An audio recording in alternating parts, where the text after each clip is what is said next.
E era um documentário todinho falado, assim. O Pedro é um diretor que, quando ele faz documentário, ele gosta muito do discurso. Então ele tem uma certa habilidade em criar essas situações de entrevista. Quando ele quer que tenha um distanciamento, ele consegue. Quando ele quer que tenha uma certa intimidade, ele consegue. Então é um ambiente que lhe é familiar, assim. Então ele não filmou muitas entrevistas com os personagens para ter esse material. Ele conheceu os personagens durante a pesquisa, sem câmera. Não é aquele método de que só aparece no dia da filmagem. Ele conheceu as pessoas, bateu papo com elas e tal. Então os nossos pesquisadores tiveram mais contato ainda na pesquisa, assim, mais dias de convivência, o que fez a gente conseguir ter um dossiê bastante desenvolvido de cada personagem, da história, né, de cada personagem, assim.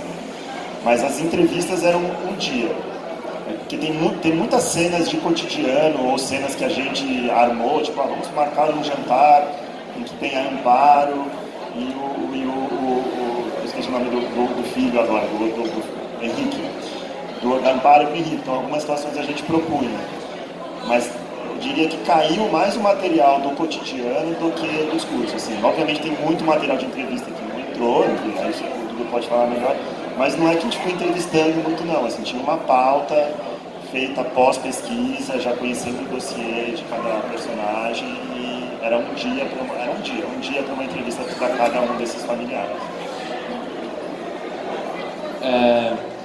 Não consigo te dar informação precisa de quantas horas tinha de entrevista, porque, como eu disse, eu entrei na montagem no segundo momento, já tinha sido feita uma triagem. Então, apesar de que as entrevistas eu assisti elas todas, tudo, mas eu não tenho, não foi uma coisa que me ficou. Mas como o Ângelo falou, a questão das entrevistas, o Pedro, de fato, é um diretor que tem uma facilidade, assim, de conseguir extrair dos personagens aquilo que ele precisa, e mais do que aquilo que ele precisa, ele é muito aberto a se surpreender também durante as entrevistas, então ele consegue fazer com que os personagens fiquem à vontade e acabem trabalhando com muitos atos falhos. Isso foi uma coisa importante no que tange selecionar. Du, deixa eu fazer só contar um caos. A entrevista da Maria José, que é a mãe da Amparo, né, do Lula, eu lembro que no dia que a gente entrevistou, o Pedro basicamente não conseguiu fazer nenhuma pergunta para ela, dava poucos inputs, assim, e ela falou por horas. E a equipe que estava filmando, o técnico de som, o fotógrafo, a nossa assistente de direção, que ficava um pouco marcando, né, assim, tentando decupar os assuntos, todos saíram, assim, desesperados, tipo, essa entrevista não rendeu nada, a gente não conseguiu a pauta, não sei o quê, e o Pedro saiu encantado, tipo, tenho a melhor personagem do filme, eu tenho certeza que eu vou conseguir montá-la e tal. E ela, de fato, é das personagens mais carismáticas. Então, só pontuando o que você estava falando. Exatamente, ele tem muito essa sensibilidade, assim. Do ponto de vista da seleção, do que fica e do que sai, enfim, tem uma questão ética, primeira, né, que é... A gente tentou ao máximo não vitimizar excessivamente, ou não expor fragilidades desnecessárias para o discurso do filme, quer dizer, tentar enxugar isso na medida que a gente achava justo ali. Um outro critério de seleção, foi uma coisa que a gente foi descobrindo, assim, nem sei se foi tão racional, no sentido de vamos partir disso, mas a gente foi percebendo, a gente foi dando prioridade para momentos do depoimento em que tinham atos falhos. Então, em que a pessoa repetia 2, 3 vezes o que ela falava, em que ela trocava, por exemplo, a Lucineide tem um momento que ela troca durante uma fala inteira pergunta e resposta. Então, todo momento que ela quer dizer pergunta, ela fala resposta, todo momento que ela fala resposta, ela diz, né, pergunta. Porque esses momentos, de fato, dialogam mais com a ideia geral do filme, que é há algo do indizível que está sendo dito, há algo do invisível que está sendo visto. E isso... A ideia era que isso contaminasse, de fato, o filme e criasse, então, um ambiente propício para que as pessoas que estão vendo o filme fossem entrando nisso. De fato, acho que a sua leitura é perfeita, isso foi bem pensado. De fato, o filme é dividido em três blocos muito claros. Assim, o primeiro conta a história, o segundo adentra um pouco mais essa questão do sofrimento, de como eles lidam isso no dia a dia. E o terceiro pega esse sofrimento, que já é um pouco indicado enquanto presença, e tenta encantar ele, de alguma maneira, né? Com relação às imagens de cotidiano, de fato, foi a parte que mais caiu, as entrevistas. Claro que assim, na proporção do material ficou muita entrevista de fora, mas eu tenho a sensação de que nenhum conteúdo ficou de fora, entende? A gente tentou de fato cobrir da maneira mais sintética e precisa possível, mas a gente tentou cobrir o imaginário daqueles personagens e a subjetividade deles. Eu, particularmente como montador, que é isso, o Pedro, ele tem essa coisa que é uma facilidade muito boa para discurso. Então ele lembra mesmo o que teve, sabe? O que é ótimo. Eu já, como montador, eu tenho uma certa fixação pelos atos falhos que são corporais.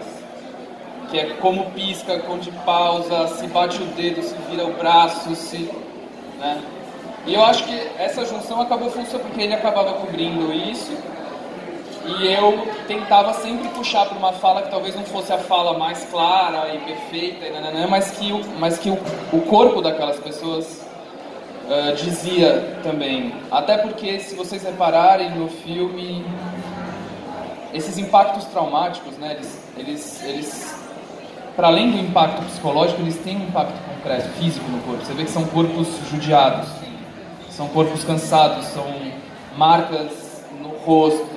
Tem a mãe do Paulinho, quer dizer, você vê que claramente é um corpo de uma mulher completamente judiado, né? E é judiado por esse sofrimento, assim. É muito claro isso. Do pai, exatamente. Todos eles têm uma certa dificuldade para andar, ou para se mexer, ou para... Né? E... Para olhar, exatamente, tem essa dificuldade, né? Assim, você vê que pisca fora do tempo. Você vê que aquilo realmente é um destroçamento territorial do próprio corpo, assim, é um negócio difícil. Assim. E isso me parecia importante, sabe? De também trazer uma certa materialidade na dor, assim, não só enquanto fala, enquanto elaboração racional, mas enquanto impacto real, quer dizer, já que a gente, como diz o Pedro, já que a gente não tem a imagem daquilo que a gente está querendo retratar, porque é um desaparecido, né? Esse desaparecido aparece também, né, nesse andar que manca, nesse olho que não sobe, e que às vezes vira um sorriso, que é ótimo, a galinha que tá lá, quando o pai lembra, eu lembro dele na praia, volta, quer dizer, eu acho aquilo tão lindo, pô, tá ali, né, o Paulinho tá ali, ele tá chamando. Então... Assim mesmo, complementando também aqueles corpos que surgem nos sonhos, né, o braço sangrando, eu imaginei que o braço tinha acabado de cair ali quando ela fala do Lula, e os corpos como eles aparecem nos sonhos, né, tudo muito, como você estava dizendo, os sonhos com os corpos também são muito fortes. Isso é uma coisa só que ele falou também dessa questão dos sonhos, isso sim, o Pedro tinha pautado já, todos os personagens na verdade falam do sonho, e era uma pauta inteligentemente, porque né, é uma questão, se você perdeu alguém, muito provavelmente você vai estar sonhando com ela, principalmente se você perdeu dessa maneira, quer dizer, se você desencontrou alguém. Então aí a chance desse sonho vir, desse inconsciente falar é muito grande. E como os índios têm de fato essa coisa em que esse corpo, esse ser, ele se anuncia pelo sonho, né? E esses índios, né? Ele se anuncia pelo sonho e tem esse tom profético do sonho e da alucinação. Então aí a ideia realmente foi fazer uma espécie de momento evocativo desses sonhos e desses desaparecidos que se tornam então presentes. Uma coisa nesse sentido.